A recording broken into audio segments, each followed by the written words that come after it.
Good morning. This is Father Stephen Kelly from St. Thomas Church in Detroit. We're continuing our series of daily morning meditations, where we generally look at one or another of the lessons that are assigned for morning or evening prayer, what is known as the Daily Office Lectionary. Today, let's take a look at the first lesson that's assigned for morning prayer, and we are in chapter number 9 of the first book of Kings. Now, remember, we were talking about David, and of course, David is succeeded by Solomon. We did read that story about Solomon making the decision between the two women, both claiming that their child was the live one and the other one had died.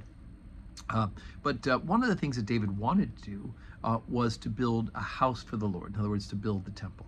But God said that that would not happen in David's time, but his son Solomon would be the one who would build the temple. And he did exactly that. So here we are at the beginning when the temple is completed. Chapter 9, beginning at verse 1. And it came to pass when Solomon had finished building the house of the Lord and the king's house, and all Solomon's desire, which he was pleased to do, that the Lord appeared to Solomon the second time, as he had appeared unto him in Gibeon. And the Lord said unto him, I have heard thy prayer and thy supplication that thou hast made before me. I have hallowed this house which thou hast built, to put my name there forever, and mine eyes and mine heart shall be there perpetually. And if thou walk before me, as David thy father walked, in integrity of heart and in uprightness, to do according to all that I have commanded thee, and wilt keep my statutes and my judgments, then I will establish the throne of thy kingdom upon Israel forever, as I promised to David thy father, saying, there shall not fail thee a man upon the throne of Israel. And if ye shall at all turn from following me, ye or your children, and will not keep my commandment and my statutes which I have set before you, but go and serve other gods to worship them, then I will cut off Israel out of the land which I have given them, and this house which I have hallowed for my name will I cast out of my sight, and Israel shall be a proverb and a byword among the people. And at this house, which is very high, every one that passeth by it shall be astonished, and shall hiss, and they shall say, why hath the Lord done this unto this land and to this house? For they shall answer, because they forsook the Lord their God, who brought forth their fathers out of the land of Egypt, and have taken hold upon other gods, and have worshipped them and served them. Therefore hath the Lord brought upon them all this evil.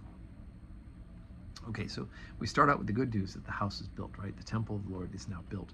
And there is also in other parts of the book of Kings, you can read through it, the first book of Kings, all the ornamentation that Solomon had made for this beautiful place of worship and for the presence of God.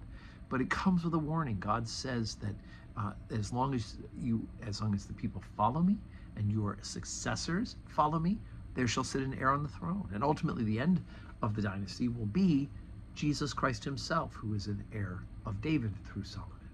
But he warns them.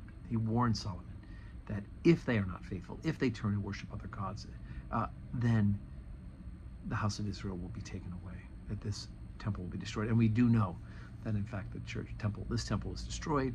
It was rebuilt again later after the Babylonian exile. They returned, destroyed again. So anyway, we know this history of the people of Israel, right? In the covenant, it's up and down, right? They have had good moments of faithfulness, and they have moments when they fall from it. But ultimately, of course, the law convicts us of sin, but grace and truth come through Jesus Christ. So we don't need a temple anymore, right? No longer will we need a place to go to worship God. Although we come to the church so we can worship together, but we can worship God in spirit and in truth, because the Father seeks us to worship him in that way. And we no longer need one specific place in Jerusalem for that to be true. So today's Friday. We don't have public worship today, but of course you should be saying your prayers as you should every day. And be sure to say a prayer for us here at St. John's. And of course know that when I am thinking about you, when I say my morning prayers, I pray for those who watch these morning meditations. And may God give us a Friday that's full of blessings.